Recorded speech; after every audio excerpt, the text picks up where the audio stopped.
সুপ্রিয় দর্শক, দেশে এবং দেশের বাইরে বসে যে যেখানে বসে আমাদের আজকের এই প্রতিবেদনটি দেখতেছেন, আপনাদের সকলকে জানাই এমবিটেন কৃষি কথা চ্যানেলের পক্ষ থেকে স্বাগতম। প্রিয় দর্শক, আজকে আমি চলে আসছি রাজাপুর থানার শুক্তাগড় ইউনিয়নে চরসাঙ্গর ইউনিয়নে আরিফুর রহমান ভাইয়ের হাইব্রিড জার্মান ঘাসের জমিতে। আমরা আজকে আরিফ ভাইয়ের কাছ থেকে জানার চেষ্টা করব হাইব্রিড জার্মান ঘাস কিভাবে লাগাতে হয়, কিভাবে তার পরিচর্যা এবং কাটিং সম্বন্ধে বিস্তারিত A to Z সবকিছু জানার চেষ্টা করব। আর এই পুরো প্রতিবেদন জুড়ে আপনাদের সাথে আছে আমি মানিক বিশ্বাস, ক্যামেরায় রয়েছে গৌরব বণিক।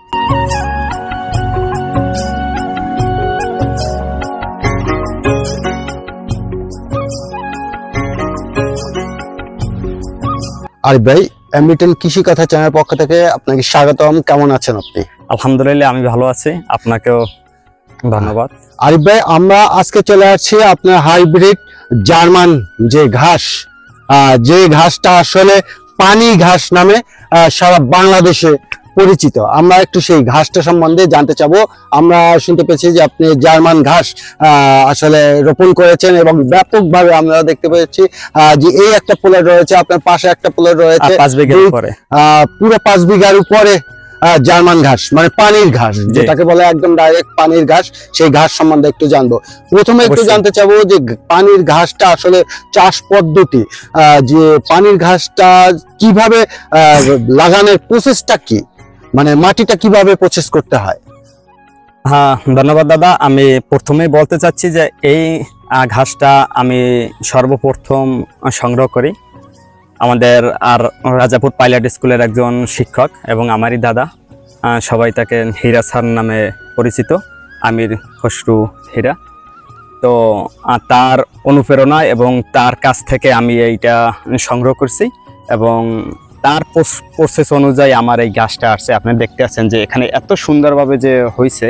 হয়তো স্যার এখনো আসেন না আমার কাছে, আসলে হয়তো এই ভিডিও যদি সে কখনো দেখে তাহলে তার চাইতে খুশি আর কেউ হবে না যে স্যারের কাছ থেকে ঘাস আনে আমি আজকের এই যে দেখলেন ওই সাইডে প্লট, এই প্লট, এই সাইডে প্লট, এই যে আমার 5 বিঘা 6 বিঘার যে ঘাস, এর সম্পূর্ণ ক্রেডিট হলো স্যারের। তো আমি স্যারকে ধন্যবাদ জানাই যে অন্তপক্ষে এইভাবে একটা ভালো একটা মহৎ কাজে এবং মহৎ একটা পরামর্শ আমাকে এবং এইভাবে আমাকে একটা অনুপ্রেরণা দেওয়ার জন্য। ভাইয়া, আমরা জার্মান ঘাস যেটা পানির ঘাস, এটা প্রসেস করার, মাটিটা প্রসেস করার, মানে এটা তো পানি থাকে, ঘাসের পানি থাকে, এটা তো নিচে জমিটা যখন আপনার হবে, আপনার এটা গরু দেন, মহিষ দেন, বা এখন তো পাওয়ার টিলার, আপনার ট্রাক্টর মেশিন দিয়া যেভাবে চাষ করেন না কেন, ধান রোয়ার জন্য যতটুকু চাষ প্রয়োজন সেম এই ঘাস রোয়ার জন্য ওই সেম ভাবে প্রসেস নিতে হবে। মানে আসলে পাওয়ার টিলার হোক, গরু বা মহিষ দেয়া যেভাবে হোক চাষ করতে হবে। এটা কটা চাষ দিতে হবে? এটা আপনার মেশিন দিয়া দিলে 3টে চাষ, মানে আপনার ধান রোপণ করতে যেভাবে প্রয়োজন হয় একদম ধানের মতন। তো সেই ক্ষেত্রে কি আসলে আপনার মনে করতে হবে যে আমি এই জমিটায় ধান রোপণ করব। আসলে সেই ক্ষেত্রে কি জমিতে কোনো সার বা কীটনাশক ব্যবহার করতে হয় কিনা? না, কীটনাশকের প্রয়োজন হবে না। আপনি যদি মনে করেন প্রথমে আপনি সার দিবেন, তাহলে আপনি ঢ্যাপ সার দিয়ে প্রতি কাঠায় 1 কেজি, প্রতি কাঠা প্রতি 1 কেজি ঢ্যাপ সার দিয়ে তারপর আপনি চাষ করে তারপর আপনি রোপণ করেন। আর যদি ঢ্যাপ সারটা না দেওয়া হয় তাহলে কোনো সমস্যা নাই। ঘাস আপনার রোপণ করার পরে যখন ঘাস আপনার স্বয়ংসম্পূর্ণ হবে, মানে উঠতে থাকবে, তখন আপনি সার দিয়ে দিলেও হচ্ছে। তো এরপরে আপনার এই যে মানে ঘাসটা, এটা কি বীজ না কাটিং? না, এটা হলো কাটিং। কাটিংটাই আমাদের দেশে সবচেয়ে বেশি ভালো এবং আমার যত ঘাস আপনি দেখতে পারতেছেন এটা সম্পূর্ণ কাটিং থেকে আনা এবং সেইভাবেই হয়েছে। এবং একবার যদি এটা লাগানো হয়, আপনার যতদিনে এই ঘাস শেষ না করবেন ততদিনে আর এই ঘাস আপনার রোপণ করতে হবে না। এইটা হলো এর সবচাইতে একটা সুবিধা, মানে আপনি যত কাটবেন অত বাড়তে থাকবে, অত হবে। এটা কত বছর পর্যন্ত বাড়তে পারে? আমি তো আজকের এই 3 বছর এই একভাবে লাগাইছি, একভাবে চলতেছে। আপনি কাইটা নিচ্ছেন আবার হচ্ছে, যত কাটতেছি তত বেশি হচ্ছে। তো এটা যদি যে জমিটা একদম নিচু জমি, হাওর জমি, সেই জমিতে আসলে যদি লাগানো হয় তাহলে সেই ক্ষেত্রে কিভাবে লাগাতে হবে? এটা আপনি একটা জিনিস দেখবেন, এই যে পানি আছে এখন দেখেন, এই পানির ভিতরে কিন্তু এই গাছটা হয়েছে। আর এই গাছটার আর একটা জিনিস দেখেন, এটা কিন্তু আপনার 10 ফিট 12 ফিট পর্যন্ত হয়। আমি একটা গাছ টেনে দেখাচ্ছি যে এই ঘাসটা আপনার, এই যে এটা, জি এটা তো এটা কিন্তু ছিঁড়ে আছে সম্ভবত আপনার 3-4 ফুট পরে কিন্তু এখান থেকে ছিঁড়ে আসছে। তার মানে এর জোড়া কিন্তু আরো আছে, আরো 3 থেকে 4 ফুট রয়েছে। তাহলে এটা হলো এখানে এখানে আছে 8 ফিটের উপরে আছে, 8 ফিট, হ্যাঁ 8 ফুটের বেশি আছে, 10 ফিটের মতো এখানে রয়েছে। জি এখানেই 10 ফিটের মতো রয়েছে। এছাড়া যত পানি উঠবে তত ঘাসটা আপনার বড় হবে। পানিতে কোনো সমস্যা নাই, কোনো পচবে না, কিছু না। আর আপনি দেখেন এই যে ঘাস, এই যে শিকড় আছে, প্রতিটা গিটে আপনার শিকড় আছে। আমি প্রত্যেকটা গিট থেকে আপনি চারা পাবেন। মানে হাওর জমি হলে যেখানে 5 ফুট 6 ফুট পানি থাকতে পারে, সেখানেও এই ঘাস প্রযোজ্য। এই ঘাসটা যদি আপনি রোন, যখন পানিটা একটু কম থাকে তখন যদি রুই দেন, পানি আস্তে আস্তে বাড়বে, ঘাসটা আপনার অটোমেটিক বাড়তে থাকবে। মানে পানির যত প্রেসার হবে ঘাস অত বাড়তে থাকবে। জি। তো আমরা একটু এই ঘাসের কাটিং সম্বন্ধে জানতে চাবো। এটা কাটিং হলো আপনি যে জমিতে রোপণ করবেন, আপনি এই 2টা গিট হলো কাটিং, 2 গিটে একটা কাটিং, এই হলো একটা কাটিং। আপনার এইটা ভিতরে থাকবে আর এইটা উপরে থাকবে, এখান থেকে আপনার করে দেবে। আর যদি আপনি মনে করেন যে না 1 গিট থেকে নেবেন, তাও আপনার সম্ভব। যদি মনে করেন একটা গিট হয়, এটা যদি রোপণ করেন এখান থেকে কোষ দেবে। আপনার 1 গিট দেন 2 গিট দেন, কোনো সমস্যা নেই। 1 গিট ব্যবহার করলেও কোনো ব্যাপার নেই না। আর যদি দুটো করা হয় সেক্ষেত্রেও কোনো ব্যাপার নেই, তাহলে হয়তো দুটো চোখ দিবে। জি জি। আর একটা দিলে একটা চোখ দিবে। আপনার 2 গিট দিলে হবে কি, একটা গিট যদি আপনার মিসিং হয়, একটা গিট সেই ক্ষেত্রে একটা থেকে যাচ্ছে, একটা কাটিং থেকে যাচ্ছে। আর আপনার যদি 1 গিট হয়, যদি যে এটা যদি আপনার ফল্ট করে, তাহলে তার উপরে আর কিছু নেই, উপরে কিছু নেই।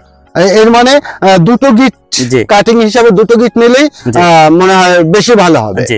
তো আমরা একটু ভাইয়া দেখতে চাবো যে আসলে এই কাটিং আসলে কিভাবে লাগানো হয় পানির ভিতরে। যে আমি আপনাদের দেখাচ্ছি যে আমরা কাটিংটা কিভাবে করছি। তো এটা আমি শুনেছি নাকি এই যে মাথা থেকেও, এই যে ঘাসের মাথা থেকেও নাকি চোখ গজায়। মাথা থেকে হবে, আমি আপনাকে দেখাচ্ছি। এটা রোপণ করে আমি আপনাকে এটা রোপণ করে দেখাচ্ছি। এই যে একটা জমি আছে, আমি এখানেই আপনাদের দেখাচ্ছি যে কিভাবে রোপণ করতে হবে। সুপ্রিয় দর্শক, দেখতেই পাচ্ছেন যে আরিফ ভাই আসলে একটা একদম খোলা জমি, যেখানে পানি রয়েছে, পানির জমি, সেখানে এই যে হাইব্রিড জার্মান ঘাসটি, মানে যেটা পানির ঘাস নামে পরিচিত, সেই ঘাসটি কিন্তু রোপণ করতেছে। আপনি যেটা বলছেন যে এটার মাথা দিয়ে কিভাবে মাথা নিতে হয়, তাহলে এইভাবে আস্তা মাথা থাকবে, এইভাবে আপনি দিয়ে দেন, এই মানে এইভাবে শুধুমাত্র দাঁড়া করে রাখলেই সম্ভব। জি জি, এ থেকেই বীজ হবে। জি, আপনার এটা থেকে বীজ হবে। এইভাবে আপনি এই 1 ফিট পর পর এইভাবে রোপণ করে দেবেন। আর যেটা কাটিং আমাদের, এই দেখেন এটা কিন্তু কাটিং, এই কাটিংটা ওই সেম ভাবে আপনার রোপণ করতে হবে। এইভাবে এই যে পানির ভিতরে। আর এই যেটা 1 গিট, হ্যাঁ 1 গিটে রয়েছে, যেটা যে এই এখন 1 গিটে আমি এখানে এসি, কিন্তু এটা পানিটার বসে ওটা মিসিং হতে পারে, মিস হতে পারে, নষ্ট হতে পারে। তার জন্য 2 গিটের যে কাটিংটা হবে এটাই মনে হয় বেস্ট হবে নাকি? জি, এইভাবে আপনার রোপণ করা যেতে পারে।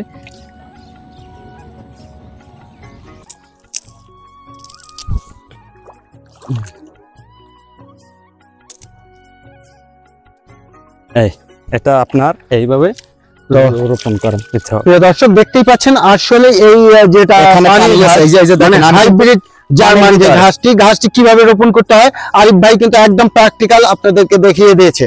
তো প্রিয় দর্শক, যাদের কাটিং প্রয়োজন, আসলে আমাদের আরিফ ভাই কিন্তু এই যে জার্মান ঘাসের যেটা পানির ঘাস এর কাটিং কিন্তু আসলে আরিফ ভাইয়ের কাছ থেকে আপনারা সংগ্রহ করতে পারেন। যেহেতু আরিফ ভাই কিন্তু অনলাইনের মাধ্যমে কাটিং বিক্রি করে, সেটা আমরা আপনাদেরকে এখন পর্যন্ত জানাইনি। তবে এখন আপনাদেরকে জানাচ্ছি, যাদের এই ধরনের জার্মান ঘাস যেটা পানির ঘাস নামে পরিচিত, সেই ঘাসটা যাদের দরকার, বাংলাদেশের 64 জেলায় আরিফ ভাই কিন্তু আসলে এই জার্মান ঘাসটা কুরিয়ার মাধ্যমে আপনাদেরকে দিয়ে থাকে। আপনি যে কোনো জায়গা থেকে কুরিয়ার মাধ্যমে নিতে পারবেন এবং আপনি এসে সরাসরিও কিন্তু আরিফ ভাইয়ের কাছ থেকে সংগ্রহ করতে পারেন। তবে আরিফ ভাইয়ের কাছ থেকে আমরা একটু জার্মান ঘাসের কাটিং সম্বন্ধে আরো একটু বিস্তারিত জানবো এবং এটার দাম কত হতে পারে সে সম্বন্ধেও একটু জানবো। আরিফ ভাই, আসলে আমরা দর্শকদের আপনার যে কাটিং এর বিজনেসটা সেটা জানিয়েছি, তো আসলে আপনি যদি কেউ অনলাইনে কাটিং নিতে চায় আপনার কাছ থেকে এই পানির ঘাস যেটা হাইব্রিড জার্মান, এই হাইব্রিড জার্মানের কাটিং কত করে রেট দিবেন? আমরা এগুলান বাহিরে বিভিন্ন জায়গায় বিভিন্ন রেট সেল হয়, এটা হলো কুরিয়ার মাধ্যমে যে নেবে, যার কুরিয়ারে মনে করেন বেশি দূরত্ব হবে। এখন এই বরিশাল থেকে যদি আমার এটা চিটাগাঙ্গে যদি পাঠাইতে হয়, তাহলে আমার ওই যে কুরিয়ার যে সার্ভিসটা কস্টিংটা একটু আমাদের বেশি আসে। বরিশালের ভিতরে যারা আছে তাদের তো আমাদের ওইভাবে কস্টিং হয় না, তারা সরাসরি আসিয়া নিয়ে যাইতে পারে, তাদের কস্টিংটা কম হবে। কিন্তু বরিশাল বিভাগের বাহিরে যারা নেবে অন্যান্য ডিস্ট্রিক্টে, তাদের পরিবহনের উপরে, যাতায়াতের উপরে খরচটা বেশি হবে। তবে যারা সরাসরি এসে নিবে তাদের জন্য আসলে কষ্ট কত লাগবে? তাদের জন্য, তারা যেহেতু আপনার সরাসরি আসবে, অন্য খরচ আছে, নিজের গাড়ি ভাড়া দিয়ে আসবে, তারপরে সে সময় ব্যয় করবে, তার জন্য সে যেভাবে নেবে এবং তাকে যে কাটিংটা দেব সে নিজে সরাসরি আমার এখান থেকে কেটে নিয়ে যাবে এবং তাকে আমি মনে করেন আমাদের 5 কাঠা জমিতে যে ঘাস সে রোপণ করতে পারবে, এটা তাকে আমি ছেড়ে দিয়ে দেব। মানে সে ক্রয় করার পরে এসটা, মানে যিনি আপনার কাছ থেকে সরাসরি এসে নেবে তার জমির 5 কাঠা জমিতে যতটা কাটিং প্রয়োজন আছে ততটা কাটিং একদম ফ্রি থাকবে। জি, একদম 15% জমিতে সে এইভাবে রোপণ করবে, এই ঘাসটা আমি তাকে ছেড়ে দেব একদম সম্পূর্ণ ফ্রি। আর আপনি যে কাটিংটার প্রাইস নেবেন সেটা কত নিচ্ছেন? এখন প্রাইসটা এটা সে আসলে পরে তার সাথে আলোচনার মাধ্যমে, আলাপ আলোচনা সাপেক্ষে, সেটা 50 পয়সা হোক, 60 পয়সা হোক, 70 পয়সা হোক, 1 টাকা হোক, সেটা হলো তার সাথে আলাপ আলোচনার ভিতরে। তবে 10 পয়সা হোক, সেটা হলো তার সাথে আলাপ আলোচনার বিশ্লেষণে, তার সাথে ফেস টু ফেস কথা বলে সে ক্রয় বিক্রয় করবে যেটা। তবে দর্শক, আর যদি কেউ ঘাস কিনে নিতে চায় সে ঘাস কিনে নিতে পারবে। যেমন আমাদের এই অঞ্চলে, আমাদের জালকাঠি ডিস্ট্রিক্টে আপনার ঘাস কেনা বেচা হয় না, বরিশালে হয় না। আমি দেখছি সিরাজগঞ্জে, পাবনাতে ঘাস কিন্তু আপনার মুটি বাই মুটি বিক্রি হয় এবং তার বাজারই আলাদা, ঘাসের বাজার, ঘাস বিক্রির জন্য। কিন্তু এটা আমাদের এই অঞ্চলে নাই। তো আমি চাচ্ছি যে আমরা যারা ক্ষুদ্র খামারি আছি, যাদের এক্সট্রা ঘাস আছে, তারা যদি এইভাবে কোনো বাজার তাদের সমিতির মাধ্যমে যদি কোনো উদ্যোগ নিয়ে করে, তাহলে আমি তাদেরকে সাধুবাদ জানাবো। তাহলে অন্তপক্ষে আমাদের কিছুটা কস্টিং হইলেও আমাদের এটা ভালো লাগবে যে আমাদের খামারের পাশাপাশি আমরা ঘাস চাষ করেও ঘাসের আসলে বাণিজ্যিকভাবে আমরা ঘাস চাষটা করতে পারছি।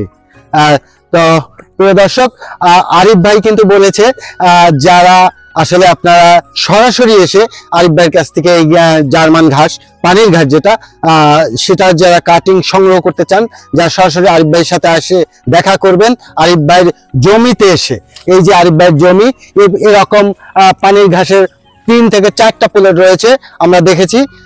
এরকম যারা জমিতে এসে ঘাস নিবেন, ঘাসের কাটিং, তাদের জন্য কিন্তু পুরো 5 কাঠা জমির ঘাসের কাটিং আরিফ ভাই সম্পূর্ণ ফ্রি দিবে এবং আরিফ ভাই কগিট করে দিবেন তাদেরকে। আসলে যারা দূরে নেবে তাদের জন্য 2 গেট করে, আর যদি কেউ মনে করে যে না আমার 2 গেট না 3 গেট প্রয়োজন, আর 3 গেট দেওয়া যাবে। যদি সে আস্থা নিয়ে যায়, আস্থা নিতে পারবে। যদি আস্থা নিতে চায় আস্থা দিবে, আমরা কাটিং করব না, কাটিং করে নেয় বাসায় নিয়ে এসে তার ইচ্ছে মতন সে নিতে পারবে। তো আরিফ ভাই, আমরা আরেকটু জানবো আসলে এই ঘাস পুষ্টি পরিমাণটা কেমন, প্রোটিন কেমন এই ঘাসের? এই ঘাসটা সচরাচর আপনার 37 থেকে 38% প্রোটিন, 37 থেকে 38% প্রোটিন থাকবে। এটা কি আসলে পশুর জন্য, গবাদি পশুর জন্য পারফেক্ট? ছাগল এবং গরুর জন্য সবচেয়ে পারফেক্ট ঘাস এটা, কারণ এই ঘাসটা আপনার শুকনো জমিতেও হয়, নিচু জমিতেও হয়। মানে এই ঘাসটা যেটাকে আমরা পানির ঘাস বলে চিনি, সেটা শুকনো জমিতেও লাগালে হবে? জি, শুকনো জমিতে হবে। এইভাবে যদি উপরে আপনার লাগান শুকনো জমিতে হবে, কারণ আমার ওই গাছগুলো নিয়ে আসতেছে এই যে শুকনো জমিতে, ওই সাইড থেকে আপনি সাইড থেকে চলে আসবে শুকনার উপরে, জি। যেখানে আমরা এই যে জায়গাটা দাঁড়িয়ে আছি, এরকম এখানেও হবে, জায়গায় হবে। হ্যাঁ এভাবেও হবে। আপনারা দেখতে পারবেন সাইডে আছে। আর মেইন কথা হলো যে ঘাস যখন আপনারা এগুলা রোপণ করবেন, আর যারা এখন বর্তমানে যারা ক্ষুদ্র খামারি আছেন, তারা খাবারের দাম এত বৃদ্ধি, এই জন্য কোনো ফার্মালা এখন লাভবান হতে পারতেছেন না। এর শুধু লাভবান হওয়ার একমাত্র উপায় হলো আপনার ঘাস, ঘাসের কোনো বিকল্প নাই। ঘাসের এই মুহূর্তে কোনো বিকল্প নাই, যেহেতু বাজারে খাবারের জি ঊর্ধ্বগতি আর কি। কারণ আপনি 1 লিটার দুধ বিক্রি করেন 50 টাকায়, আর আপনি 1 কেজি খাবার কিনেন 80 টাকায় বা 75 টাকায়। 60 টাকার নিচে কোনো খাবার নেই। তাহলে আপনি মনে করেন যে 1 কেজি দানাদার খাবারে 1 কেজি দুধ আসে না। কোনো খামারিওয়ালা বলতে পারবে না। যদি কেউ এভাবে বলে থাকে, তার কোনো অসাধু কোনো উপায় আছে। কিন্তু কাঁচা ঘাস যদি আপনি দিতে পারেন, আপনার দানাদার খাবারটা সীমিত ব্যবহার করলেই হবে, যেহেতু আপনার পর্যাপ্ত খাবারটাই ঘাস যোগান দিবে। পিছাইয়া পড়বে না কখনো, এই ব্যবসা থেকে সে সরে যাবে না। যখনই তার ঘাস থাকবে না, তখনই সে এই ব্যবসায়িক ভাবে সে সামনে আগাতে পারবে না। তো আরিফ ভাই, তো আমরা দর্শকদের আবার একটু লোকেশনটা বলে দিচ্ছি। প্রিয় দর্শক, আমরা যে আরিফ ভাইয়ের কথা বলতেছিলাম, আমরা ভিডিওর আগেও আপনাদেরকে বলেছি আরিফ ভাইয়ের লোকেশন, আবারও বলে দিচ্ছি। এটি হলো আসলে রাজাপুর থানা শুক্তাগড় নয় চরসাঙ্গর গ্রাম, আরিফুর রহমান ভাইয়ের আসলে পানির ঘাসের মাঠে আমি রয়েছি এই মুহূর্তে। এবং যারা আপনার কাটিং নিতে চান, আমাদের ভিডিওর উপরে নাম্বার দেখে সরাসরি আরিফ ভাইয়ের সাথে কথা বলতে পারবেন, অনলাইন অথবা নিজে সরাসরি এসে নিতে পারবেন। তবে একটি লটারি ছেড়ে দিয়েছে আরিফ ভাই, যে লটারিটা হলো যারা সরাসরি আরিফ ভাইয়ের কাছে এসে নেবেন, তাদের জন্য কিন্তু পুরো 5 কাঠা জমি একদম ফ্রিতে এই পানির ঘাসের কাটিংটা আপনারা পেয়ে যাচ্ছেন। তো প্রিয় দর্শক, আজকের এই পর্যন্ত। দেখা হচ্ছে আরিফ ভাইয়ের নতুন কোনো ঘাসের খামারে।